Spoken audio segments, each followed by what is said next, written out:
ముందుగా cinematography minister Durgesh గారికి ధన్యవాదాలు. సో ఈరోజు వారు ఒక ప్రెస్ నోటు ఇచ్చారు. సో 9 days నుంచి జరుగుతున్న ఒక సిచ్యువేషన్ని వాళ్ళు ఈరోజు కన్క్లూడ్ చేయడం చాలా హ్యాపీగా ఉంది. సో ఇది సినిమా ఇండస్ట్రీ తరపున, తెలుగు సినిమా ఇండస్ట్రీ తరపున ఒక నిర్మాత, ఒక డిస్ట్రిబ్యూటర్, ఒక ప్రొడ్యూసర్గా ఒక దిల్ రాజు వారికి కృతజ్ఞతలు తెలియజేస్తున్నా. సో సమస్య ఎక్కడో మొదలైంది. సో మినిస్టర్ గారు ఇచ్చిన స్టేట్మెంట్తో అన్నీ సద్దుమణిగిపోయాయి. సో మీడియా మిత్రులకు కూడా నా కోరిక అదే, ఆ కన్క్లూజన్ గురించే కొన్ని క్వశ్చన్స్కి కొన్ని ఆన్సర్స్ కావాలి కాబట్టి ఈరోజు నేను మిమ్మల్ని కలవడం జరుగుతుంది. దయచేసి దీంట్లో మిమ్మల్ని నేను కోరుకునేది ఎలాంటి కాంట్రవర్షియల్ పాయింట్స్ కానీ ఇక్కడ లేని మీరు అడుగుతూ అది డీవియేట్ అవ్వకుండా చూసుకోవాలని నా రిక్వెస్ట్ మీ అందరికీ. పోతే ఇది ఎక్కడ మొదలైందంటే April 19 east Godavari distributors, exhibitors అక్కడ ఒక మీటింగ్ చేసుకున్నారు. అప్పుడు ఆ మీటింగ్లో ఎగ్జిబ్యూటర్స్ కోరుకోవడం జరిగింది, వాళ్ళకున్న ప్రాబ్లం చెప్తూ. సో ఇట్లా థియేటర్లు వర్కౌట్ అవ్వట్లేదు కాబట్టి మాకు పర్సంటేజ్ విధానం ఉంటే బాగుంటుంది అని. సో పోతే అందరికీ ఎన్నిసార్లు ఉన్నా నేను ఒకటే చెప్పేది, ఈరోజు ప్రతి సినిమా సంవత్సరంలో 150 సినిమాలు రిలీజ్ అవుతాయి, 90 సినిమాలు అందరూ పర్సంటేజ్ విధానంలోనే ఆడుతున్నారు. కొన్ని సినిమాలే రెంట్ ఆర్ పర్సంటేజ్ అనే విధానంలో ఆడుతున్నారు. సో ఈ రెంట్ ఆర్ పర్సంటేజ్ విధానంలో ఆడుతున్న దగ్గరే ఎగ్జిబ్యూటర్స్కి కొన్ని ఇబ్బందులు ఉన్నాయి. కాబట్టి వాళ్ళు అలా ఈస్ట్ గోదావరిలో April 19 డిస్ట్రిబ్యూటర్స్, ఎగ్జిబ్యూటర్స్ మీటింగ్లో వాళ్ళు కోరుకోవడం జరిగింది. సో దానికి కొందరు అక్కడ డిస్ట్రిబ్యూటర్స్ యాక్సెప్ట్ చేయలేదు. అది మాకు హైదరాబాద్కి ఇలా నిర్మాతలకి అది కమ్యూనికేట్ అవుతే April 26 గిల్డ్ మీటింగ్ జరిగింది. గిల్డ్ మీటింగ్లో మాకు హిట్ 3 గురించి బాంబేలో రిలీజ్ ఇష్యూ ఒకటి ఉండే, సెకండ్ ఈస్ట్ గోదావరిలో ఇలా పర్సంటేజ్ విధానం కావాలని వాళ్ళు నిర్ణయం తీసుకొని ఇండైరెక్ట్గా June 1 నుంచి వాళ్ళది వర్కౌట్ అవ్వకుంటే థియేటర్లు ఇలా ఆపుతాము అని కమ్యూనికేట్ చేయడం జరిగింది. ఇది ఎవ్రీథింగ్ ఎగ్జిబ్యూటర్స్, డిస్ట్రిబ్యూటర్స్ మధ్యలో ఈస్ట్ గోదావరిలో జరిగిన సంఘటన. అది మా గిల్డ్కి వచ్చినప్పుడు గిల్డ్లో మేము ఉన్న వర్కింగ్ కమిటీలో ఉన్న ప్రొడ్యూసర్స్ అందరం ఏమనుకున్నామంటే, వాళ్ళకి ఎందుకు వర్కౌట్ అవ్వట్లేదు, వాళ్ళని ఒక 6 months వాళ్ళకు వస్తున్న రెవెన్యూలు ఏంటి, వాళ్ళకు వస్తున్న ఖర్చులు ఏంటి, ఎందుకు వర్కౌట్ అవ్వట్లేదు, వాళ్ళని స్టేట్మెంట్స్ తీసుకొని రమ్మందాము. వచ్చినప్పుడు అది డిస్కషన్లోకి పెట్టి నిజంగా ఎగ్జిబ్యూటర్స్కి, ఎందుకంటే మేము అన్ని టెరిటరీలో ఉన్నాం, ఎగ్జిబ్యూటర్స్ కష్టాలు కూడా మాకు తెలుసు. ఎగ్జిబ్యూటర్స్ కష్టాలు ఏంటంటే మేము డిస్ట్రిబ్యూటర్గా ఉన్నాం కాబట్టి ప్రొడ్యూసర్ నుంచి డిస్ట్రిబ్యూటర్, డిస్ట్రిబ్యూటర్ నుంచి ఎగ్జిబ్యూటర్, ఈ 3 టెరిటరీలు ఒకరికి సంబంధాలు ఉంటాయి. డిస్ట్రిబ్యూటర్లుగా ఉన్నప్పుడు ఎగ్జిబ్యూటర్కి మేము ఇందాక నేను చెప్పినట్టు రెంట్ ఆర్ పర్సంటేజ్ అన్నప్పుడు ఫస్ట్ వీక్ బాగా రెవెన్యూ వస్తే రెంట్ ఇస్తున్నాము, సెకండ్ వీక్ కలెక్షన్ తగ్గిపోగానే పర్సంటేజ్ ఇస్తున్నాం. అది వాళ్ళకి కష్టమైనది, ఇది మా అందరికీ తెలుసు.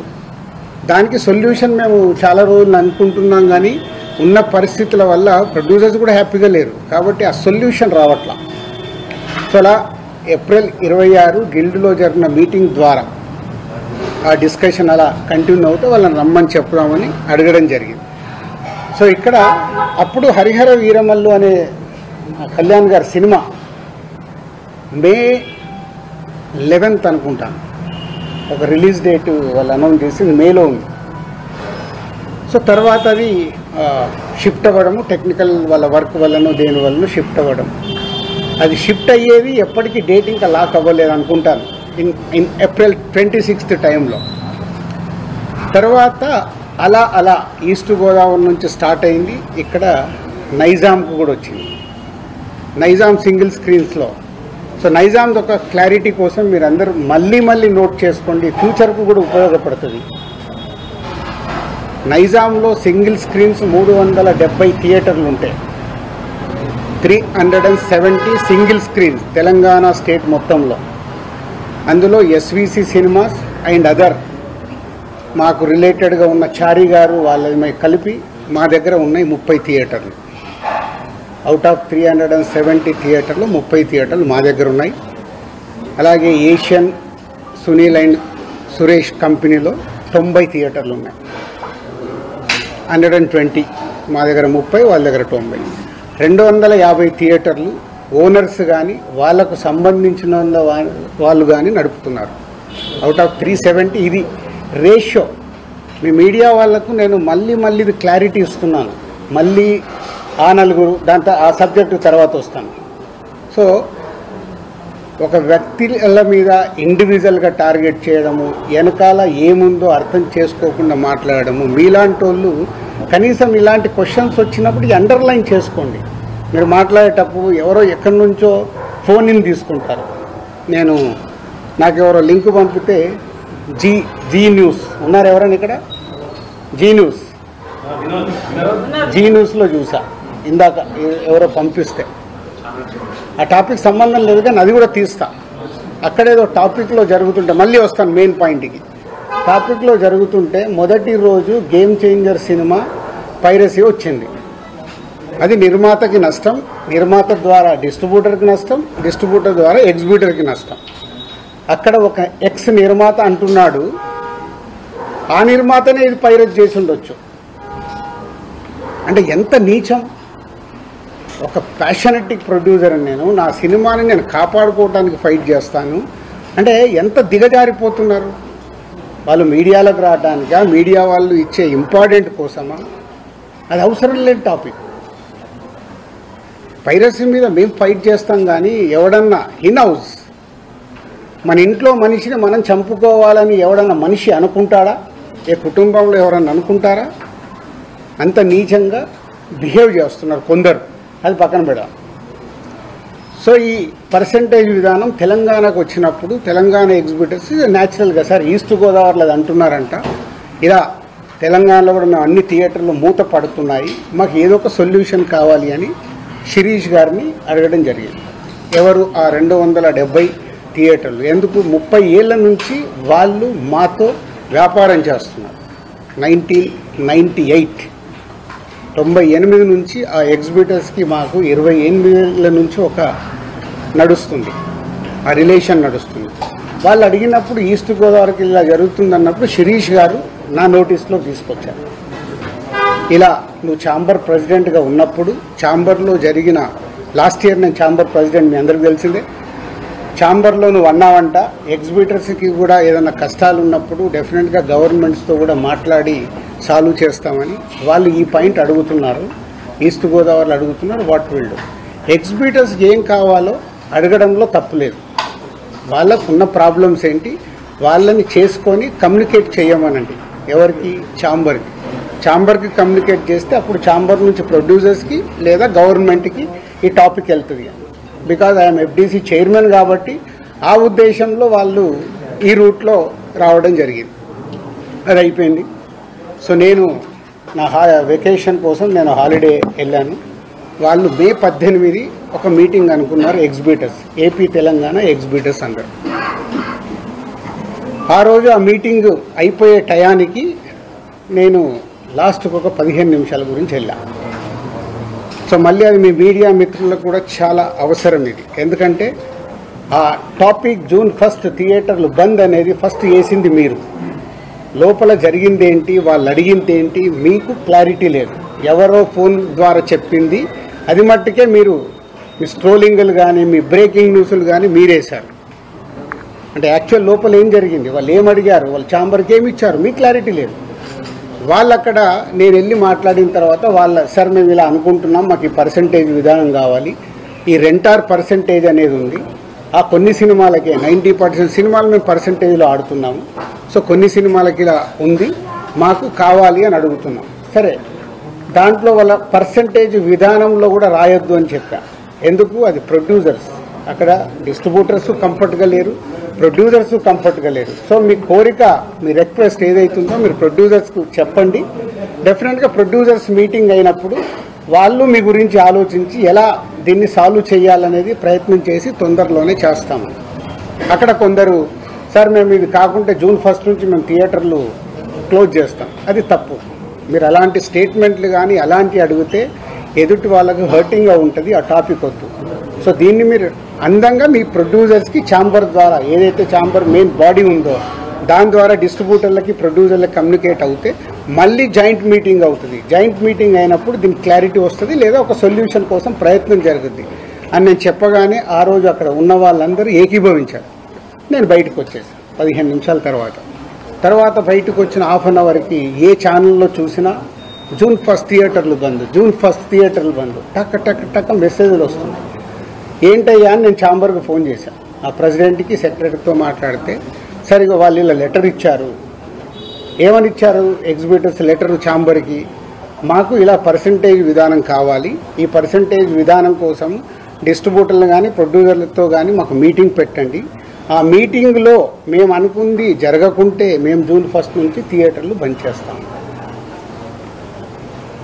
ఇది అక్కడ సారాంశం. కానీ బయటికి ఎలా వచ్చింది? జూన్ 1 నుంచి థియేటర్లు బంద్. వాళ్ళందరికీ మీటింగ్ జరగాలి కదా. ఇప్పుడు ప్రభుత్వంలో మనం ఎన్నో చూస్తాం, స్ట్రైక్లు అంటారు. స్ట్రైక్లు అన్నప్పుడు ఏం చేస్తారు? వాళ్ళకు వీళ్లకు మీటింగులు జరుగుతాయి, అక్కడ సొల్యూషన్ వెతుకుతారు. స్ట్రైక్లకు వెళ్ళాలని చెయ్యాలని ఎవరు కోరుకోరు. ఇది కూడా అలాంటిదే. కానీ అలా బేస్ లేకుండా జూన్ 1 థియేటర్లు బంద్ అనేది బయటికి స్ప్రెడ్ చేశారు. అక్కడ ఎగ్జిబిటర్స్ కానీ ఛాంబర్ కానీ ముందుకొచ్చి ఖండించకపోవడం తప్పు. సో ఎవరి దారిన వాళ్ళు, అంటే మా సినిమా ఇండస్ట్రీలో మీ అందరికి తెలిసిందే, ఎవరి దారి వారిదే. మన అరవింద్ గారు ప్రెస్ మీట్ చేశాడు, ఈరోజు నేను చేశాను. మేము అందరం కూర్చొని కదా ప్రెస్ మీట్ చేయాలి. ఇండస్ట్రీకి సంబంధించిందంటే మేమందరం, మమ్మల్ని పెద్దలు అంటారు, మాకు రెస్పాన్సిబిలిటీ ఇస్తారు. కానీ మా దాంట్లోనే మేము అందరం కూర్చొని మాట్లాడడానికి భయం, ఎవరు మాట్లాడితే ఏది ఎలా వెళ్తుందని. సో ఆ జూన్ 1 అనే టాపిక్ అలా వస్తే బయటికి మట్టుకు జూన్ 1 థియేటర్లు బంద్ అని స్ప్రెడ్ అయిపోయింది. అక్కడి వరకు జరిగింది. తర్వాత డిస్ట్రిబ్యూటర్స్ మీటింగ్ జరిగింది. డిస్ట్రిబ్యూటర్స్ మీటింగ్లో వాళ్ళు నిర్ణయాలు తీసుకున్నారు. లేదు ఇలా కుదరదు, మా ప్రాబ్లమ్స్ మాకున్నాయి కాబట్టి జూన్ 1 నుంచి థియేటర్లు కంటిన్యూ అవ్వాలి, మేము సినిమాలు రిలీజ్ చేస్తాం, మాకు ఎవరు థియేటర్లు ఇస్తే వాళ్ళకి ఇస్తాం. ఎందుకు ఈ రోజు వరకు నాకు తెలిసి కోవిడ్లో తప్పితే ఎప్పుడు సినిమా థియేటర్లు ముయ్యలేదు నాకు తెలిసి. మీకేమైనా తెలిసి ఉంటే చెప్పండి సార్, అప్పుడేదో థియేటర్లు మూసారని. ఈ రోజు వరకు కోవిడ్లో తప్పితే ఎప్పుడు థియేటర్ క్లోజ్ చేయరు. సినిమాలు రిలీజ్ ఉంటే సినిమాలు వేసుకోవాలనుకుంటారు ఎగ్జిబిటర్, మూసుకుంటే వాళ్ళకే నష్టం. ఆ రోజు ఆ మీటింగ్లో ఇంకొకటి కూడా నేను అండర్లైన్ చేసే వాళ్ళకి, 56 రోజులు మేము షూటింగ్లు ఆపాం, మేము ఏమీ సాధించలేకపోయాం. నిర్మాతలుగా ఏదైనా సాధించగలిగితే నిర్మాతలే సాధించాలి. ఎందుకు? ఎవ్రీవేర్ మేమే ఉంటాం కాబట్టి. మాకే ధైర్యం లేదు, మీరు ఎక్కడికి వెళ్ళి అవుతారో అది సాధ్యం కాదు అంటే వాళ్ళందరూ ఏకీభవించడం జరిగింది. తర్వాత స్ప్రెడ్ అయింది. డిస్ట్రిబ్యూటర్స్ మీటింగ్లో వాళ్ళు కాల్ తీసుకున్నారు, బంద్ వద్దు, బంద్ టాపిక్ లేకుండా వాళ్ళ ప్రాబ్లమ్స్ ఏమున్నాయో పెట్టండి. తర్వాత ప్రొడ్యూసర్స్ మీటింగ్ జరిగింది. ప్రొడ్యూసర్స్ మీటింగ్లో ఆ రోజు నేను పార్టిసిపేషన్ చేయడం జరిగింది. ప్రొడ్యూసర్స్ అందరం కూడా యునానిమస్గా ఎగ్జిబిటర్స్కి ప్రాబ్లమ్స్ ఉన్నాయని చెప్తున్నారు. అది మనం మాట్లాడుకొని వాళ్ళని ఎలా సాల్వ్ చేసి ముందుకు తీసుకెళ్దాం. థియేటర్లు ముయ్యడాలు చేయడాలు వద్దు, జాయింట్ మీటింగ్ పెట్టండి, జాయింట్ మీటింగ్లో క్లారిటీగా ఇది చెప్పుదామని. సో జాయింట్ మీటింగ్కి 23 అనుకున్నారు, 24 పెట్టారు. ఈ లోపలనే ఈ ఎపిసోడ్ అంతా ఇంకొక సైడ్ డైవర్ట్ అయింది. అది మీ అందరికీ తెలిసిందే. కళ్యాణ్ గారి సినిమా మీదకి ఇది డైవర్ట్ అయ్యి కళ్యాణ్ గారి సినిమాని ఇలా అనుకుంటున్నారు. దాంట్లో మేబీ నా పేరు డైరెక్ట్గా ఎక్కడా రాలేదు కానీ ఇండైరెక్ట్గానే వచ్చిందని అందరూ చెప్తున్నారు. కళ్యాణ్ గారి సినిమా ఆపే దమ్ము, ధైర్యం ఎవ్వడు ఆలోచించడు. ఎందుకంటే ఫస్ట్ థియేటర్లు బేసిక్గా ముయ్యరు. ఈ రోజు వరకు థియేటర్లు ముయ్యడం అనేది నా 30 ఏళ్ళ సర్వీస్లో నేను షూటింగ్లు ఆపుకున్నాం. ఎందుకు? మా బాధలు ఉన్నప్పుడు ఆపుకొని ఏదైనా సాల్వ్ చేసుకోవటానికి. కానీ థియేటర్లు ముయ్యడం అనేది ఈ రోజు వరకు జరగల. అది ఎపిసోడ్ కాస్త కళ్యాణ్ గారి సినిమా మీదకి తీసుకెళ్లారు. గవర్నమెంట్స్ కూడా అలాంటిదే కమ్యూనికేట్ చేశారు మధ్యలో. సో ఎవరు అడ్వాంటేజ్లు ఏమున్నాయో ఇక్కడ తెలియదు. అడ్వాంటేజ్లు ఉన్న వాళ్ళు భయంతోనో భక్తితోనో కమ్యూనికేషన్ రాంగ్గా కమ్యూనికేట్ అయింది. సో అప్పుడు దుర్గేష్ గారు మినిస్టర్ నాతో మాట్లాడడం జరిగింది. ఆ రోజు కూడా నేను చెప్పాను, సార్ థియేటర్లు ముయ్యరు, అది జరిగింది, జాయింట్ మీటింగ్ ఉంది, ఈ జాయింట్ మీటింగ్లో క్లారిటీ వచ్చేస్తుంది. జాయింట్ మీటింగ్తో అందరూ యునానిమస్గా ఒప్పేసుకొని క్లోజ్ చేశారు. బట్ ఈ లోపలనే గవర్నమెంట్ సైడ్ నుంచి గవర్నమెంట్కి వెళ్ళిన కమ్యూనికేషన్ వల్ల థియేటర్లు ఇట్లా కళ్యాణ్ గారి సినిమాని ఇలా టార్గెట్ చేస్తున్నారు, ఇలా అనేది ఒక రాంగ్ కమ్యూనికేషన్ అని నేను అనుకుంటున్నాను. మరి అది వాళ్ళకి రాంగ్గా వెళ్ళిందా రైట్గా వెళ్ళిందా నాకు తెలియదు. But my point of view wrong కమ్యూనికేషన్తో కళ్యాణ్ గారి సినిమా మీదకి తీసుకెళ్ళారు. మే 30 అప్పటికే భైరవం అనౌన్స్ అయింది. జూన్ 5 కమల్ హాసన్ గారి సినిమా అనౌన్స్ అయింది. జూన్ 12 కళ్యాణ్ గారి సినిమా ఉంది. జూన్ 20 కుబేరా ఉంది. సో ఈ నెలంతా కంటిన్యూగా సినిమాలు ఉన్నాయి. అలాగే జూలై 4th మేము ముందు తమ్ముడు అనుకున్నాం, మన కింగ్డమ్ అనౌన్స్ చేశారు, దానికి మేము ఇంకా జూలైలో ఇంకో డేట్ చూస్తున్నాం. ఇలా జూన్, జూలై, ఆగస్ట్, సెప్టెంబర్ కంటిన్యూగా సినిమాల ఫ్లో ఉంది. ఈ టైంలో ఇండస్ట్రీని ఎలా మనం కాపాడుకోవాలి ఉన్న సినారియోలో ఏప్రిల్ మే అనేది is a main season for film industry. Total మనందరికీ తెలుసు ఏప్రిల్ మే టోటల్ థియేటర్లు మూతపడ్డాయి. మేబీ సినిమాలు సరైన సినిమాల్ని మనం ఆడియన్స్కి ఇవ్వక, ఐపీఎల్ వల్ల ఏ కారణం చేతైనా ఏప్రిల్ మే అనే కీ సీజన్, సినిమా ఇండస్ట్రీకి కీ సీజన్, సినిమాలు లేక మూతపడుతూ ఉన్నాయి థియేటర్లు. ఇవన్నిటికీ పరిణామాలు ఎక్కడి నుంచి ఎక్కడికి వెళ్ళాయి, అసలు లోపల ఏముంది, బయటికి వచ్చింది ఏంటి? మన శాస్త్రం ఉంది చిన్నప్పుడు, సార్ నేను పాము చూశాను ఒక ఆయన అంటాడు, పక్క ఆయన వెళ్ళి అరే ఆడికి పాము కాదు పడిగిప్పిందట అంటాడు. ఇంకొక ఆయన మూడో మనిషి దగ్గరికి వెళ్ళి పడిగిప్పడం మీద బాబు కాటేయడానికి కూడా వచ్చిందట అంటాడు. యాక్చువల్ మొదట ఆయన చూసింది పామునే, పడగైంది, పడగకెళ్ళి కాటు. అంటే ముగ్గురు మనుషుల్లో ఎంత కమ్యూనికేషన్లో వెళ్తుంది. లోపల థియేటర్ వాళ్ళు ఈస్ట్ గోదావరిలో మొదలైంది. ఇప్పుడు ఆ ఈస్ట్ గోదావరి మొదలైన ఆయన మొన్న ఒక దాంట్లో ఇంటర్వ్యూ కూడా ఇచ్చాడు. ఆ వ్యక్తి ఇంటర్వ్యూ కూడా ఇచ్చాడు, ఏం జరుగుతుంది ఏంటి ఇండస్ట్రీ అని. ఆ వ్యక్తి ఇప్పుడు తీసుకొచ్చి దాన్ని మొత్తము తెలంగాణకి కనెక్ట్ చేసేసాడు. ఏప్రిల్ 19 ఈస్ట్ గోదావరిలో ఆయన అధ్యక్షతన మీటింగ్ జరిగితే అది ఎక్కడికి వెళ్ళి ఎక్కడికి తీసుకొచ్చారు. సో ఇది టోటల్ ఎపిసోడ్. దీనికి ముందుగా నేను అందుకే దుర్గేష్ గారికి ముందు థ్యాంక్స్ చెప్పింది ఏంటంటే 9 రోజుల్లో ఎక్కడెక్కడో వెళ్తుంది. ఎందుకంటే సినిమా వాళ్ళకి 2 ప్రభుత్వాలు చాలా ఇంపార్టెంట్. ఇక్కడ కూడా నన్ను సీఎం రేవంత్ రెడ్డి గారు ఎఫ్డీసీ చైర్మన్గా పెట్టడానికి రీజనే అది. నేను చాలా బిజీగా ఉన్నంటే లేదు ప్రభుత్వానికి గవర్నమెంట్కి మధ్యలో నీలాంటి వాళ్ళు ఉంటే ఏ సమస్యలు ఉన్నా ఈజీగా కమ్యూనికేషన్ అవుతే సాల్వ్ అవుతుందని. అలాగే ఏపీలో మనం చూసాం, ఏపీలో అంతకుముందు ప్రతి ఒక్కదాన్ని భయపడుతూ ఉన్న తర్వాత కళ్యాణ్ గారు వచ్చి గవర్నమెంట్ ఫామ్ అయిన తర్వాత అప్పుడు నేను ఛాంబర్ ప్రెసిడెంట్ని, అందరినీ రమ్మంటే అందరం వెళ్ళి కళ్యాణ్ గారిని కలవడం కానీ, కళ్యాణ్ గారు ఇండస్ట్రీకి చేసిన సపోర్టు మామూలుది కాదు. ఆ రోజు మీకు టికెట్ రేట్లు కావాలన్నా, మీకేం కావాలన్నా ఈజీగా తీసుకెళ్ళండి అని. ఇప్పుడు కళ్యాణ్ గారు చెప్పిన తర్వాత ప్రతి ప్రొడ్యూసర్ ఏం చేస్తున్నాడు, ఏదో మన పక్కింటికి వెళ్ళినట్లే వెళ్ళి టికెట్ రేట్లు తెచ్చుకుంటున్నాడు. ఎవరికే కష్టం లేదు, వెళ్ళడం ఒక అప్లికేషన్ పెట్టడం, ఫోన్లో మాట్లాడుకోవడం, టికెట్ రేట్లు తెచ్చుకోవడం. అంతకు మించి ప్రొడ్యూసర్లు అందరం యూనిట్గా వెళ్దాము, గవర్నమెంట్ని కలుద్దాము, మా ఛాంబర్ నుంచి అందరము వెళ్దాము ఎవరికి ఉండదు. మాకు ఆ వారం కష్టం వస్తుంది కాబట్టి, ఫ్రైడే మా సినిమా రిలీజ్ ఉంటుంది కాబట్టి ఆ వారం ముందు మేము మేలుకుంటాం, అరే మన సినిమా రిలీజ్ అవుతుంది, మనకు ఆ రాష్ట్రంలో ఈ రాష్ట్రంలో టికెట్ రేట్లు కావాలని పరిగెత్తుతాం. బట్ అందరం కలిసి యూనిటీగా ఉన్న ప్రాబ్లమ్ని కూర్చొని సాల్వ్ చేద్దాం అని ఆలోచించేది మా దాంట్లో తక్కువ. సరే నెక్స్ట్, ఇది టోటల్ ఎపిసోడ్ మీకు అర్థమైంది. ఈరోజు గవర్నమెంట్ నుంచి అక్కడి నుంచి సానుకూలంగా రావడం చాలా హ్యాపీ మూమెంట్. కాబట్టి దీన్ని కన్క్లూడ్ చేద్దామనే మీ అందరికీ చెప్పడం. ఎందుకంటే ఇక్కడ I'm important person for both industries. అలాగే ఉత్తరాంధ్రలో, నైజాంలో, తెలంగాణలో ఎలా అయితే చెప్పానో, మాకు ఆంధ్రప్రదేశ్ మొత్తంలో ఉత్తరాంధ్రలో మాకు డిస్ట్రిబ్యూషన్ ఆఫీస్ ఉంది. అక్కడ ఒక 20 థియేటర్లు మా ఎస్వీసీకి ఉన్నాయి. అక్కడ 20, ఇక్కడ 30. మళ్ళీ మీరు ఇది అండర్లైన్ చేసుకోండి, మళ్ళీ టాపిక్ నాకు మాట్లాడి నాకు చికాకు ఉంది. నేను ఎందుకంటే ఇక్కడ మంచి సినిమాలు తీస్తూ ప్రొడ్యూసర్గా 22 ఏళ్లలో ఇక్కడ వరకు గ్రో అవుతూ నేను ఇంకా కొత్తగా ఆలోచిస్తున్నాను. మొన్ననే దిల్ రాజు డ్రీమ్స్ అని అనౌన్స్ చేశాను. కొత్త టాలెంట్కి నా 30 ఏళ్ళ ఎక్స్పీరియన్స్ని ఉపయోగపడేలాగా చేయాలి. అలాగే ఒక అనే ఒక కొత్త టెక్నాలజీ వస్తుంది, దాని ద్వారా ఇండస్ట్రీకి కొత్తగా వచ్చే వాళ్ళకి ఉపయోగపడాలి. నా థాట్స్ ఇవి. నేను ఇంకా కిందికెళ్ళి వ్యాపారం మీదనే కాదు, మంచి సినిమాలు తీయాలి, మంచిగా ముందుకెళ్ళాలి. నాతో పాటు చాలామందికి నేను హెల్ప్ అవ్వాలనేది నా వ్యూ, నా విష్. ఇది ఇంపార్టెంట్ ఇవ్వండి. అనవసరమైన వీటికి ఇంపార్టెంట్ ఇచ్చేసి ఫోటో వేస్తే మనకు వ్యూస్ వస్తాయి కదా, ఈయన మీద కామెంట్ చేస్తే మనకి ఏదో వస్తుంది కదా అని వదిలేయండి. దయచేసి మీరు ఎవరన్నా దాంట్లో ఉన్న వాళ్ళు ఉంటే, ఇందాక ఒక ఛానల్ వాళ్ళకు చెప్పాను కదా, అది ఇంపార్టెంట్. ఒక వ్యక్తి గురించి మనం చేస్తున్నామంటే కొంచెం అనాలిసిస్ చేసుకొని చేయాలి.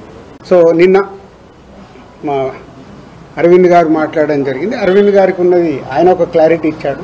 ఆయన మొత్తంలో అలా 15 థియేటర్లు ఉన్నాయి అని చెప్పడం అది నిజం. చాలామంది ఏమనుకుంటారంటే ఆయన కూడా ఏదో దున్నేస్తున్నాడు, ఆయన ఏదో చేసేస్తున్నాడు.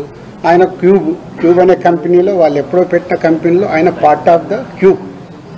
ఇట్లా ఇదే వ్యాపారంలో ఉన్నప్పుడు ఇప్పుడు నేను దిల్ రాజు డ్రీమ్స్ అని కొత్తగా స్టార్ట్ చేస్తున్నాను. కొత్త వాళ్ళ కోసం అనే ఒక కంపెనీ కొత్తగా వస్తుందని స్టార్ట్ చేస్తున్నాను. అవి కొత్తగా వస్తున్నాయి కాబట్టి నేను కొత్తగా ఆలోచించి వెళ్తే 10 ఏళ్ల తర్వాత దిల్ రాజు గారు ఎందుకు పెట్టుకున్నాడు అంటే నేను ఏం చేయగలను? 10 ఏళ్ల తర్వాత క్వశ్చన్ వస్తాయి. ఒక కొత్తగా వస్తున్నప్పుడు మేము ముందుకు వెళ్తాం. ప్రభుత్వాలని కలుపుకుంటూ ఇండస్ట్రీకి ఏం కావాలి, ప్రభుత్వాలు చేస్తేనే ఇండస్ట్రీకి ఏ సమస్య వచ్చినా ప్రభుత్వాలే చేయాలి. వాళ్ళు పెద్దన్న లెక్క, వాళ్ళు ఏదైనా మీకు ప్రాబ్లం ఉందా మేము సాల్వ్ చేస్తామంటేనే ముందుకు వెళ్ళగలుగుతాం. సో ఇప్పుడు 2 ప్రభుత్వాలు ఇండస్ట్రీకి ఎప్పుడు పాజిటివ్గానే ఉంటాయి. దుర్గేష్ గారు చెప్పారు, ఇక్కడ ఎఫ్డీసీ చైర్మన్గా నేను చెప్తున్నాను, ఇండస్ట్రీకి ఏది కావాలన్నా యూనిటీ, అక్కడే యూనిటీ ఉండదు. ఛాంబర్లోనే కొట్టుకుంటాం. ఒకరు పర్సంటేజ్ కావాలంటారు, ఒకరు రెంట్ కావాలంటారు, ఇంకొకరు ఇంకేదో అడుగుతారు, ఇంకొకరు వద్దంటారు. మాకు అక్కడ యూనిటీ ఉన్నప్పుడే ప్రభుత్వాల దగ్గరికి వెళ్ళి చేసుకోగలుగుతాం. ప్రభుత్వాలు ఎప్పుడు ఇండస్ట్రీకి అండగా ఉంటాయి. అది మనం అర్థం చేసుకొని ప్రభుత్వాల దగ్గరికి అర్జించి మనకు కావాల్సింది చేసుకోవడమే పద్ధతి. సో ఇప్పటికన్నా ఈ ఎపిసోడ్కి తెరదించి నెక్స్ట్ ఎగ్జిబిటర్స్కి ఏదైతే ప్రాబ్లమ్స్ ఉన్నాయన్నారో 30th ఛాంబర్లో ఈసీ మీటింగ్ ఉంది. మొన్న అందరము ఎగ్జిబిటర్స్, డిస్ట్రిబ్యూటర్స్, ప్రొడ్యూసర్స్ మీటింగ్లో అనుకోవడం జరిగింది. ఆ ఈసీ మీటింగ్లో నిర్ణయాలు తీసుకొని కమిటీ వేసుకొని, ఆ కమిటీ ద్వారా ఇప్పుడు ప్రభుత్వాలకి కూడా ఏ డిస్ట్రిబ్యూటర్స్తోని పెద్ద ప్రభుత్వంకి సంబంధం ఉండదు, ఎందుకంటే అది ఓన్లీ ఫైనాన్షియల్ లావాదేవీలే ఉంటాయి. ఎగ్జిబిటర్కి, ప్రొడ్యూసర్స్కి ప్రభుత్వంతో కనెక్షన్ ఉంటుంది. ప్రొడ్యూసర్ అంటే సినిమా తీయాలి, వాళ్ళకి పర్మిషన్లు కానీ, టికెట్ రేట్లు కానీ, ఎక్కడైనా ఏదైనా ఈవెంట్ చేయాలంటే ప్రొడ్యూసర్కి కావాలి. ఎగ్జిబిటర్కి ఏమో ప్రతి సెంటర్లో వాళ్ళకి మొత్తం గవర్నమెంట్తో లింక్ అయి ఉంటాయి. ఈ 2 ఇంపార్టెంట్ టు కనెక్ట్ గవర్నమెంట్. వాళ్ళ ప్రాబ్లమ్స్ గవర్నమెంట్కి చెప్పి, తెలంగాణ గవర్నమెంట్ కానీ ఆంధ్ర గవర్నమెంట్కి కానీ మేము చెప్పి వాళ్ళ సమస్యలు సాల్వ్ చేయించి ముందుకెళ్తాం. సో ఇది మీరందరూ కూడా అర్థం చేసుకొని దీన్ని ఎలాంటి నెగిటివ్ పబ్లిసిటీ లేకుండా చేసి ఈ రోజుతో దీన్ని కన్క్లూడ్ చేస్తారని ఆశిస్తూ మీ అందరికీ ధన్యవాదాలు. యాక్టివ్గా ఉండే వాళ్ళు ఉన్నారు, వాళ్ళ సమస్యలు వాళ్ళకే తెలుస్తాయి. కాబట్టి మనం కౌన్సిల్లో మాట్లాడినా, అందరిట్లో ఛాంబర్లో మాట్లాడినా వీటికి మాకు సాల్వేషన్ రాదని గిల్డ్ అనేది ప్రారంభించడం జరిగింది. ఆ యాక్టివ్గా ఉన్న ప్రొడ్యూసర్స్, అక్కడ వర్కింగ్ కమిటీ అనేది ఒకటి, యాక్టివ్ ప్రొడ్యూసర్స్ ఒకటి, 2 గిల్డ్లో 2 కమిటీలు ఉన్నాయి. ప్రొడ్యూసర్స్కి సంబంధించిన మట్టికి అక్కడ మాట్లాడతారు. కాబట్టి అరవింద్ గారు ఆ సెన్స్లో అని ఉంటారు. But ultimate final government approach కావాలన్నా, ఫెడరేషన్తో మాట్లాడాలన్నా, ఏదైనా main body is a chamber. But ఇప్పుడు ఈ ఇష్యూ మీద గిల్డ్లో కూడా ఏకాభిప్రాయం లేదు కదా? ఎక్కడ ఉండదు. కాదు, ఇక్కడ కాదండి, సినిమా ఇండస్ట్రీలో ఏకాభిప్రాయం ఉండదు. గిల్డ్ ఏంటి? ప్రొడ్యూసర్ల మధ్యలో ఉందా, డిస్ట్రిబ్యూటర్ల మధ్యలో ఉందా, ఎగ్జిబిటర్స్ మధ్యలో ఉందా? అంటే మీతో చాలా లాంగ్ ట్రావెల్ ఉన్న ప్రొడ్యూసర్స్ కూడా ఇప్పుడు ఈ విషయంలో డిఫర్ అయ్యారు కదా? అదే అవుతారు అంటున్నా. ఇప్పుడు నేను ఖచ్చితంగా నాకు పర్సంటేజే కావాలి, వాళ్ళకి హెల్ప్ చేద్దామని నేను అంటే, వాళ్ళు ఏ అపోహలో ఉన్నారు? అదే అపోహలో ఉన్న రాజుగారు ఎటుంటారు? గోడ మీద పిల్లిలాగా ఎందుకు చూడడం? డైరెక్ట్ నాతో వచ్చి మాట్లాడవచ్చు కదా. పవన్ కళ్యాణ్ గారు యాక్టివ్ ఉన్న ప్రొడ్యూసర్లకు మిమ్మల్ని టార్గెట్ చేసి మిమ్మల్ని కారణం చేశారనిపిస్తుంది సార్. అరే మీకు టోటల్ ఎపిసోడ్ అర్థమవుతుంది కదా, మీ అందరికి అర్థమవుతుంది. మీలో నాకు తెలిసి మీరు అందరు జర్నలిస్ట్ మేధావులు. టోటల్ ఎపిసోడ్ మీకు క్లియర్గా అరటి పండు ఒలిసినట్టు ఓపెన్ చేశా. ఇది పేపర్ మీద రాసుకోండి. జూన్ 19 ఈస్ట్ గోదావరిలో స్టార్ట్ అయిన ఎపిసోడ్ లో దిల్ రాజు ఉన్నాడా? మీరు చెప్పండి. ఇప్పుడు అడిగారు కదా, ఏప్రిల్ 19 ఈస్ట్ గోదావరి జరిగిన ఎపిసోడ్ లో దిల్ రాజు ఉన్నాడా? ఉన్నాడా? మీ దగ్గర ఆన్సర్ లేని దాన్ని దిల్ రాజుని ఎందుకు దానికి ఇంక్లూడ్ చేస్తున్నారు? అంటే నైజాంలో సమస్య ఎక్కడున్నా సరే నైజాంలో సీరియస్ అయితే తప్ప ఇష్యూ పెద్దది అవ్వదు కదా. అది తప్పండి. ఎందుకు? ఆంధ్రప్రదేశ్ మన కాదా? అవసరం ఇప్పుడు ఇటెంట్ అటు మా ప్రతిధ్వన సినిమా డైలాగ్ లాగా మాట్లాడొద్దు సార్. ఇప్పుడు నా దగ్గర టోటల్ వీడియోలు కూడా పెట్టా. ఏప్రిల్ 19 వాళ్ళ మీటింగ్ లో ఏం జరిగింది. ఆ వ్యక్తి సత్యనారాయణ డిస్ట్రిబ్యూటర్ ఎగ్జిబ్యూటర్ జనసేనలో కీలక వ్యక్తి అయినా సార్. ఇప్పుడు మీకు 4-5 పాన్ ఇండియా సినిమాలు కనుక రాజుగారికి ఉంటే ఇప్పుడు ఈ పర్సెంటేజ్ సిస్టమ్ అనేది రాజుగారికి నచ్చదు. 2022లో కూడా ఒకసారి అనుకుని ఏమండి మీరు ఒకటి ఇవాళ మీకు క్లారిటీ చెప్పాను, మీరు మిస్ అయినట్టున్నారు. ఈ రోజు తెలుగు సినిమా ఇండస్ట్రీలో 90% సినిమాలు పర్సెంటేజ్ లో ఆడుతున్నామా లేదా? ఆడుతున్నాం. ఇప్పుడు పెద్ద సినిమాల నుంచే కదా సార్. పెద్ద సినిమాలు కూడా ప్రాబ్లం లేదు. పెద్ద సినిమాలు కూడా ఎగ్జిబ్యూటర్ రెడీగా ఉన్నారు. సార్ మాకు రెంట్ కావాలా, మీరు రెంట్లు వేసుకోండి పెద్ద సినిమా. మళ్ళీ దాంట్లో పర్సెంటేజ్కి షిఫ్ట్ చేయకండి. పర్సెంటేజ్కి షిఫ్ట్ చేయడం వల్ల రెండో వారం మాకు రెంట్ రావట్లేదు. ఎగ్జాంపుల్ మొదటి వారం 20 లక్షలు మీకు ప్రొడ్యూసర్కు డిస్ట్రిబ్యూటర్ షేర్ వస్తే రెండో వారం 5 లక్షల గ్రాస్ అవుతే మాకు 2 లక్షలే వస్తుంది. మాకు అది వర్కౌట్ అవ్వట్లేదు. మరి ఇంకా బంద్ ఎందుకు చేద్దాం అనుకుంటున్నారు సార్? వర్కౌట్ అవ్వట్లేదు. ఆల్రెడీ పర్సెంటేజ్ 90% సినిమాలకు ఉంది. పెద్ద సినిమాలకు మిగతా 10% మాకు వర్కౌట్ అవుతున్నప్పుడు ఇంక బంద్ ఎందుకు? సో రెంట్ ఆర్ పర్సెంటేజ్ మీరు పాయింట్ మర్చిపోకండి. అక్కడ మొదటి వారం రెంట్లో వేసి రెండో వారం సినిమాని పర్సెంటేజ్ వేస్తున్నారు కాబట్టి మాకు వర్కౌట్ అవ్వట్లేదు. ఆర్ రెంట్ మీకు రెంట్ కావాలిస్తే పెద్ద సినిమాలు కూడా రెంట్లోనే వేసుకోండి, వాళ్ళు సిద్ధంగా ఉన్నారు. ఆర్ అన్ని సినిమాల్లాగా పర్సెంటేజ్ చేయండి. అంటే కమ్యూనికేషన్ వెరీ బ్యాడ్. ఇది పర్సెంటేజ్ విధానంకు వెళ్ళాలి అనేది ఒక పాయింట్. ఒక్క నిమిషం. రెండో పాయింట్ వాళ్ళ పాయింట్ ఆఫ్ వ్యూ మాట్లాడతాం. తమిళనాడు పర్సెంటేజ్, తమిళనాడులో వాళ్ళ సొంత సినిమా అక్కడ పర్సెంటేజ్లో ఆడి తెలుగు స్టేట్స్కి వచ్చే వరకు వాళ్ళకి రెంటల్లో వేసిస్తున్నాం. కర్ణాటక పర్సెంటేజ్, కేజీఎఫ్ కానీ కాంతారా కానీ వాళ్ళు అక్కడ పర్సెంటేజ్లో ఆడుతూ ఇక్కడ రెంటల్లో వేసిస్తున్నాం. నార్త్ ఇండియా మొత్తం పర్సెంటేజ్. యానిమల్ సినిమా మేము డిస్ట్రిబ్యూట్ చేశాము, ఇక్కడ రెంటల్లో వేపించి ఇచ్చాము. ఓవర్సీస్ అంతా పర్సెంటేజ్. మన సినిమా ఆడుతున్న ప్రపంచమంతా పర్సెంటేజే ఉంది. ఒక మన తెలుగు స్టేట్స్ మట్టికే ఆ మొదటి వారము ఆ కొన్ని సినిమాలు రెంటల్లో ఆడుతున్నాం. దానికి వాళ్ళు ఇప్పటికీ రెడీ అంటున్నారు. దాన్ని ప్రొడ్యూసర్స్ వాళ్ళు మాట్లాడుకొని సాల్వ్ చేస్తే సొల్యూషన్ వచ్చేసినట్టే. పర్సెంటేజ్లో కావాల్సి పర్సెంటేజ్లో వేసుకోండి మీ సినిమా రిలీజ్ కంటే ముందు. లేదు మీరు రెంటల్, మీకు రెవెన్యూ ఎక్కువ కావాలి, రెండో వారం కూడా మాకు రెంటల్లోనే ఆడండి అనేదే వాళ్ళ రిక్వెస్ట్. దీన్ని భూతత్వంలో ఎలా చూపిస్తున్నారు మీకు అర్థమైనా? మీరు అడిగిన క్వశ్చన్ క్లారిటీగా రేపు రాయండి. మీరు దీన్ని భూతత్వంలో ఎలా చూపిస్తున్నారు? ప్రపంచమంతా ఇదే తెలుగు సినిమా, పక్క స్టేట్ సినిమాలు ఇక్కడికి వస్తే వాళ్ళందరికీ పర్సెంటేజ్లు, వాళ్ళ సినిమాలకి అన్ని సినిమాలకి ఇక్కడ రెంటల్లో వేసిస్తున్నాం. సార్ అంటే నైజాంలో ఇప్పుడు మీకు అదర్ సైడ్ ఇంకొక పెద్ద కంపెనీ వచ్చింది. ఆ కంపెనీ వచ్చినా సరే రాజుగారే కావాలి మాకు, రాజుగారే ఇంపార్టెంట్ అనుకున్న కంపెనీలు కూడా దీన్ని వ్యతిరేకిస్తున్నాయి కదా, దాన్ని ఉంటారు. వ్యతిరేకం నేను మాట్లాడలే. ఇంకా ఇప్పుడు నాగవంశీ ఉన్నాడు, వేరే ఎందుకు Sithara we have is a very good association. నాగవంశీకి ప్రాబ్లం చెప్తే నాగవంశీ ఇప్పుడు ఏమన్నాడు, ఈ ప్రాబ్లం అయిపోగానే సార్ ఎగ్జిబ్యూటర్స్కున్న ప్రాబ్లం ఏంటి మీరు డిస్ట్రిబ్యూటర్గా ఎక్స్ప్లెయిన్ చేయండి, మనం సాల్వ్ చేద్దాం. ఈ ప్రాబ్లం అర్థమయ్యేలాగా చెప్పేవాడు కావాలి కదా. ఎంతమంది ఓపికలు ఉన్నాయి? ఇప్పుడు మీతో 40 నిమిషాలు అనుకుంటా కూర్చొని డీటెయిల్గా ఎక్స్ప్లెయిన్ చేస్తున్నా. ఎక్స్ప్లెయిన్ చేస్తే మీకు అర్థమవుతుంది. ఎందుకంటే నాకు చాలా మంది మిత్రులు ఉన్నారు, నాకు ఫోన్లు చేస్తున్నారు, సార్ మీరు ఏదో ఒకటి రియాక్ట్ అవ్వండి, మీ మీదకి వస్తుంది. నా మీదకి ఎందుకండి? నేను వేరే లెవెల్కి వెళ్ళిపోయాను, నేను ఇంకా కింద లేను.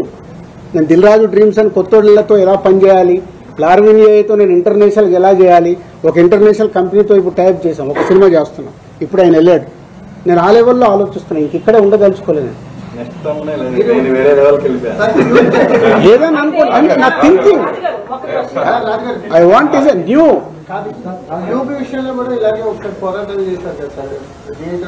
ఇండస్ట్రీలో దేనికి పోరాటాలు జరిగినా ఫైనల్ గా రిజల్ట్ శూన్యం. 56 రోజులు షూటింగ్ చేశాం, శూన్యం. ట్యూబ్ దాని గురించి చేశాము, శూన్యం. ఇదే థియేటర్ వాళ్ళకి చెప్తా, మీకు రిజల్ట్ ఏం రాదు, ఎందుకు రానైనా వచ్చేది మూసుకుంటారు. మూసుకుంటామని చెప్పకండి.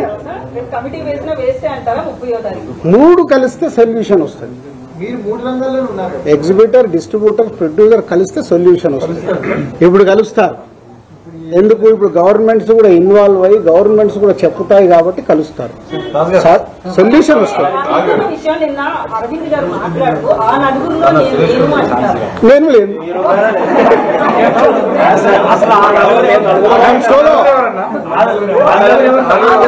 ఆయన అడగండి. ఇప్పుడు ఒక జోక్ చెప్తా. మనకు పాత రోజుల్లో రావుగోపాలరావు గారు, సత్యనారాయణ గారు, ప్రభాకర్ రెడ్డి గారు విలన్స్ ఉండేవాళ్ళు. 20 ఏళ్ళు అయిందే, ఆ విలన్ క్యారెక్టర్ మార్చేసి ఇంకేదన్నా ఇవ్వండి, ఇంకా అక్కడే ఉంచితే ఎలా? కొత్త క్యారెక్టర్ వద్దా అన్నట్టే కదా. మీరెందుకు ఆ 4 ఫోటోలు వేసేస్తున్నారు? మీ పాయింట్ ఆఫ్ లో వాళ్ళు విలన్సే కదా. వేసే మీ అందరిని అడుగుతున్నా నేను, వేసే మీ అందరినీ. మీ బాధ కూడా అదే కదా. ఒక నిమిషం, మీ బాధ కూడా అదే. ఆ 4 ఫోటోలు లేకుంటే మీకు ఎవడు చూడడు. మీ బాధ మీది, ఎవరి బాధలు వాళ్ళ. ఇక్కడ ప్రపంచవ్యాప్తంగా డిస్ట్రిబ్యూషన్ నడుస్తుంది, పర్సంటేజ్ నడుస్తుంది అన్నారు. మరి ఒక్క తెలుగు రాష్ట్రాల్లోనే ఎన్ఆర్ఐ పద్ధతి ఎందుకు ఉంది డిస్ట్రిబ్యూషన్ చంపడానికి? కాకపోతే అన్ని పర్సంటేజ్లు ఇచ్చినప్పుడు ఓన్లీ మనకొక్క చోట ఎన్ఆర్ఐ సిస్టమ్ ఉంది, ఇంకెక్కడా లేదు. అదే అడగండి మరి, అదే నిర్మాతలను అడగండి. నువ్వు అడిగిన క్వశ్చన్ రైట్. నిర్మాత నేను ఎవరిని చంపుతున్నాను? నా డిస్ట్రిబ్యూటర్ ఎవరిని చంపుతున్నాడు? ఎగ్జిబిటర్. సో తప్పెవరిది? ఆడియన్స్. హలో, నువ్వు ఆడియన్స్ కు నచ్చితే థియేటర్కి వస్తావు, రాకుండా నాకు వద్దని కూర్చుంటాం. మేము అలా కాదు కదా. సినిమాలు మీరు తీస్తున్నారు, ప్రజలు వచ్చి మిమ్మల్ని సినిమాలు తీయమని అడగలేదు, కానీ రిలీజ్ తయారీకి వచ్చేసరికి మీరు మా టికెట్ రేట్లు పెంచండి అని చెప్పి వాళ్ళని ఎత్తిన బండరాయేస్తున్నారు. అది ఎంతవరకు correct? Me cost of production ఎందుకు తగ్గించుకోరు మీరు? కరెక్ట్, అది ప్రొడ్యూసర్లను అడగండి, నన్ను కాదు. చాలా మంది ప్రొడ్యూసర్స్ అడగండి, నన్ను కాదు. నేను దాంట్లోకి రాను. అదే అందుకే నేను ఇలా ఉన్నా. అందుకే ఈ సంవత్సరం ఎన్ని సినిమాలు నేను తీస్తున్నా, బయట ఎన్ని సినిమాలు జరుగుతున్నాయి, తేడా అక్కడే కదా. అని చాలా సేపు నుంచి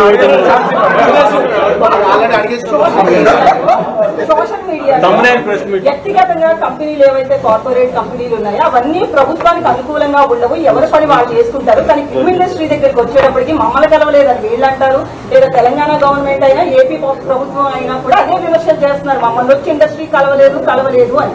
దీని మీద మీ స్పందన ఏంటంటే? అసలు నువ్వు ఇలాంటి కాంట్రవర్షియల్ అడగద్దని ముందే చెప్తా. ప్రభుత్వాలు మాకు పెద్దన్న లాంటి, మా అన్నది ఇట్టినా మేము పోయి మాట్లాడుకున్నాం.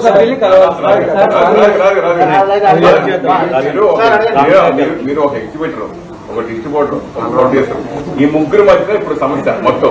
అంటే మీరు ప్రొడ్యూసర్ గా లబ్ధి పొందినాడు, మళ్ళీ డిస్ట్రిబ్యూటర్ గా లబ్ధి పొందకపోవచ్చు, అలాగే ఎగ్జిబిటర్ గా లబ్ధి పొంది అలా జరగవచ్చు కదా. దీనికి ఒక ప్రొడ్యూసర్ ఈ 3 భాగాలకు సంబంధించి మీరేం చెప్తారు? క్వశ్చన్స్ లా మీ డెసిషన్ ఏంటి?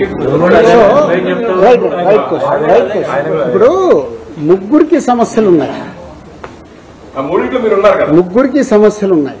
కానీ నేను ఒక స్లోగన్ అందరు గుర్తుపెట్టుకోండి, సింగిల్ స్క్రీన్స్ ని కాపాడుకోవాల్సిన బాధ్యత మా ప్రొడ్యూసర్లది. సింగిల్ స్క్రీన్స్ ఉంటేనే మన దగ్గర ఆ సినిమాకి, అంటే మామూలు ప్రేక్షకుడికి కూడా థియేటర్కి వెళ్ళి సినిమా చూడడం అలవాటు. ఈరోజు మన ఇండియా మొత్తంలో percentage wise VR is number 1. థియేటర్కి వెళ్ళి సినిమా చూసే ఆడియన్స్ ఇప్పటికీ మన దగ్గర ఉన్నారు. అబ్రాడ్కి వెళ్ళినా మనోళ్ళే, యుఎస్కి వెళ్ళినా మనోళ్ళే. సినిమా అంటే మనకు ఒక ఎంటర్టైన్మెంట్, ఆ పిచ్చి. కాబట్టి ఆ థియేటర్లను కాపాడాలి.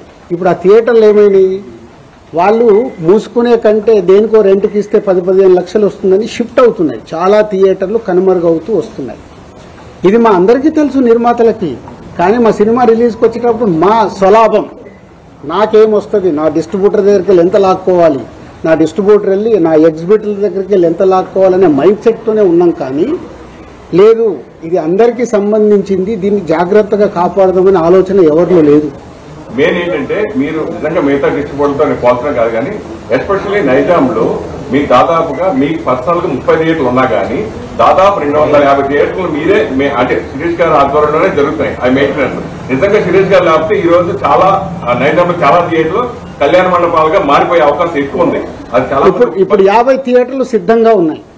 మీ క్వశ్చన్ కే చెప్తున్నా, 50 థియేటర్లు మేము మార్చేసుకుంటామంటేనే వాళ్ళని ఆపుతూ వస్తున్నాం. ఆగండి, ఏదో ఒక సొల్యూషన్ తీసుకొస్తామని. మీరు ఇది అండర్లైన్ చేసుకోండి. మీకు తెలియని డెప్త్ కావాలిస్తే డెప్త్ గా వెళ్ళడానికి ట్రై చేయండి. నాకు దీని మీద అవగాహన దీని మీద ఏంటంటే ఫస్ట్ వీక్ సపోజ్ శ్రీరాముడు థియేటర్ తీసుకున్నాం, దానికి 4 లక్షలు రెంట్.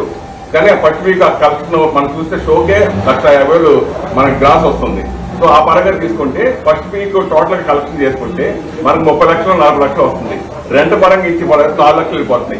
దాని పర్సంటేజ్ గా మార్చుకుంటే 50-50 అంటే ప్రొడ్యూసర్కి నష్టపోతాడు, డిస్ట్రిబ్యూటర్ నష్టపోతాడు. ఫస్ట్ వీక్ ఎందుకు అలా చేస్తాడు, ఎంత పర్సంటేజ్ చేస్తాడు? అట్లా 50-50 ఎవరిపోరమ్మా, అదే ఉంటే అది డిస్కషన్ వస్తుంది. ఆక్యుపెన్సీ మీద పర్సంటేజ్ ఉంటుంది. అప్పుడు ఆక్యుపెన్సీ మీద డిస్కషన్ వచ్చినప్పుడు ఎగ్జిబిటర్స్, ప్రొడ్యూసర్స్ ఒక దగ్గరికి రీచ్ అవుతారు. ఎందుకు ఇది మన దగ్గర అవసరం లేదు. మన స్టేట్ లో నా 30 ఏళ్ళ ఎక్స్పీరియన్స్ లో తిరుపతి అనే టౌన్ పర్సంటేజ్లే. 30 ఇయర్స్ అయింది నేను ఇండస్ట్రీలోకి వచ్చాను. 30 ఇయర్స్ నుంచి తిరుపతి పర్సంటేజ్ ఒక సినిమాని బట్టి. ఇప్పుడు పెద్ద సినిమా ఉందనుకో 25-75 ఇస్తారు, 75% డిస్ట్రిబ్యూటర్కే ఇస్తారు. బిగ్ ఫిలిం ఉంటాయి. అట్లా సెకండ్ వీక్ వచ్చే వరకు మారుతూ వస్తుంది. మన ఎగ్జిబిటర్లు, ప్రొడ్యూసర్లని, డిస్ట్రిబ్యూటర్లని వాళ్ళు వయా మీడియాగానే సినిమా వేసుకోవాలనే గుల ఉంటుంది వాళ్ళకు. వాళ్ళు వెరీ కంఫర్టబుల్గా మాట్లాడితే వింటారు. కానీ మాట్లాడేటప్పుడు డిస్ట్రిబ్యూటర్కి, ఎగ్జిబిటర్ని శత్రువుగానే చూస్తాడు. ప్రొడ్యూసర్ డిస్ట్రిబ్యూటర్ నా సినిమా అమ్మేటప్పుడు అరే పక్క కోటి ఇస్తుంటారా, వీటి దగ్గర 1,10,000 ఎట్లా తీసుకుందాం, ఇదే మా ఆలోచన. నా సినిమా 1 కోటి వస్తుందా, 2 కోట్లు వస్తుందా, వస్తే నేను ఎలా తెచ్చుకుందాం అని కాదు, ముందు నేను సేఫ్ అయిపోవాలి, ఎంత సేఫ్ అవ్వాలి అనే ఆలోచనలతోనే ఇవి సమస్యలు. చాలా కాలం నుంచి, చాలా సంవత్సరాల నుంచి థియేటర్స్ నష్టాల్లో నడుస్తున్నాయి అనే మాట ఎక్కువ. నష్టాల్లో నడుస్తున్నాయని కాదు, వర్కౌట్ అవ్వట్లేదు. అంటే వర్కౌట్ అవ్వట్లేదు. కోవిడ్ తర్వాత ఇంకా ఎక్కువైంది. మన కోవిడ్ తర్వాతే మారిపోయింది. అయినా సరే ఈ రోజు మార్కెట్ లో ఒక థియేటర్ లీజుకి ఇస్తే ఎందుకు ఇంకా లీజ్ ఎందుకు నష్టానికి ఎందుకు వ్యాపారం చేస్తున్నారు మీరు కానీ ఇంకొకరు కానీ ఇంకొకరు? నష్టానికి కాదండి. ఇప్పుడు వాళ్ళు ఏంటి, థియేటర్ వాళ్ళు ఇప్పుడు 250 సింగిల్ స్క్రీన్స్ ఉన్నాయి. ఓకే, వాడు నడవకుంటున్నా కదా సార్ నాతో నవ్వట్లేదు, నేను మూసుకోవాలా, మీలాంటి వాళ్ళు ఎవరన్నా గ్రూప్ లో నడుపుతారా? ఒకటి అందరు ఒక క్వశ్చన్ వేసుకోండి. 10 ఏళ్ళు అయింది, 10 ఇయర్స్ వెనకకెళ్ళి చూడండి.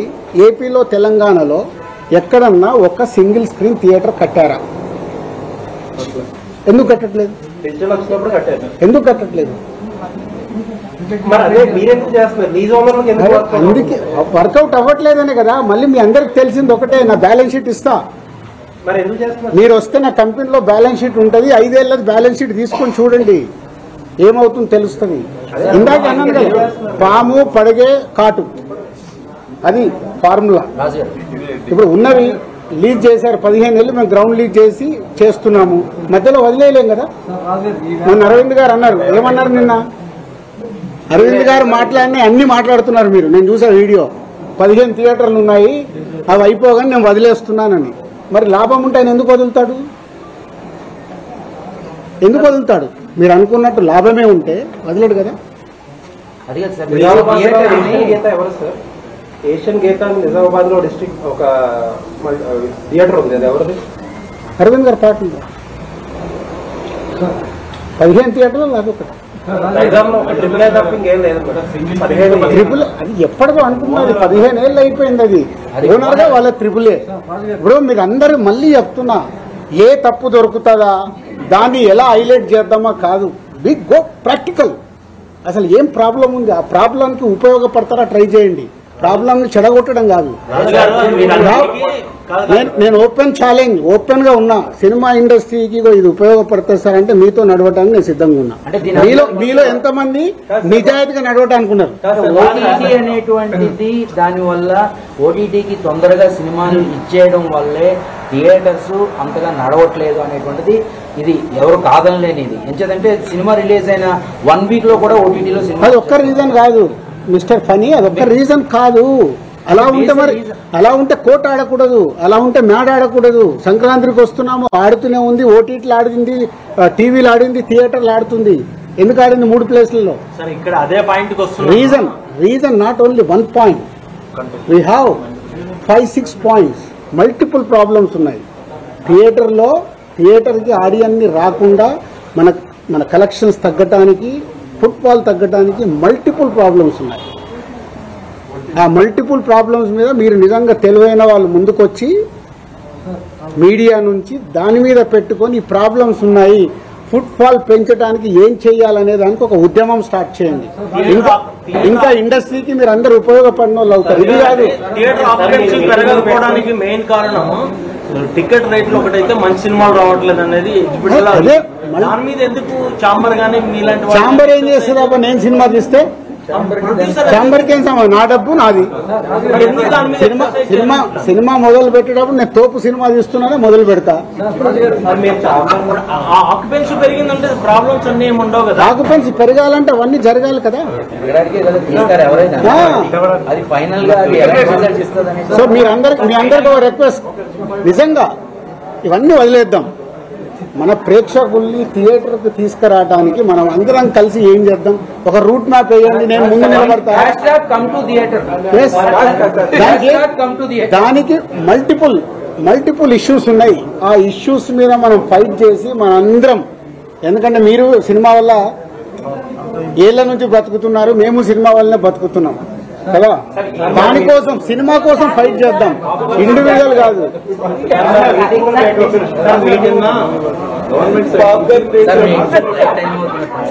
గవర్నమెంట్ సైడ్ వచ్చిన ఫస్ట్ నోట్ లో ఇక మీద ఏ చర్చలైనా ట్రేడ్ బాడీస్ రిప్రజెంటేషన్ అన్నారు.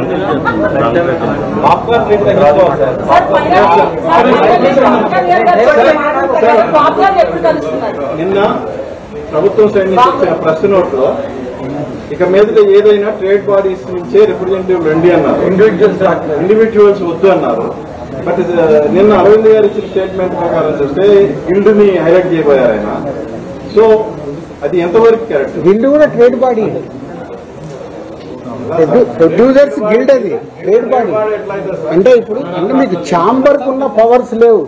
గిల్డ్ అంటే నిర్మాతలు అందరం మేము కలిపి చేసుకున్నది. ఇప్పుడు మీరు మొన్న ఒక మీ అసోసియేషన్స్ పెట్టుకున్నారు కదా, రకరకాల అసోసియేషన్స్ ఉన్నాయి కదా మీకు. స్టిల్ ఫోటోగ్రాఫర్లది, కెమెరా వాళ్ళది, ఇవన్నీ మీదేంది? మీ యూనిటీ కదా. అలాగే గిల్డ్ అనేది నిర్మాతల యూనిటీ కోసం పెట్టుకున్నది.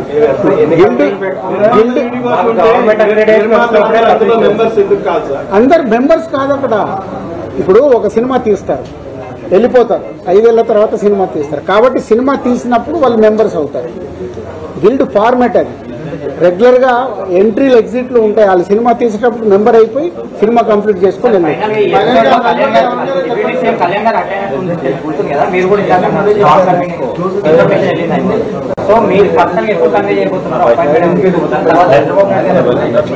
గవర్నమెంట్ ని కలవటానికి ఛాంబర్ ద్వారా వాళ్ళ అపాయింట్మెంట్ తీసుకొని వెళ్ళాలి, వాళ్ళు ఫార్వర్డ్ అయ్యి వెళ్ళాలి. ఇక్కడ తెలంగాణ గవర్నమెంట్ ని కలుస్తా అంటే నేను ఆల్రెడీ ఇంతకుముందు కల్పించాను, ఎప్పుడైనా నేను రెడీ. అలాగే అక్కడికి నేను ప్రొడ్యూసర్గా, డిస్ట్రిబ్యూటర్గా, ఎగ్జిబ్యూటర్గా నేను రెడీగా ఉంటాను. ఛాంబర్ ద్వారా వెళ్ళడానికి ఇమీడియట్లీ మూవ్ చేసి వెళ్తాం, కలుస్తాం. Very good, thank you brother. June 14th. Thank you.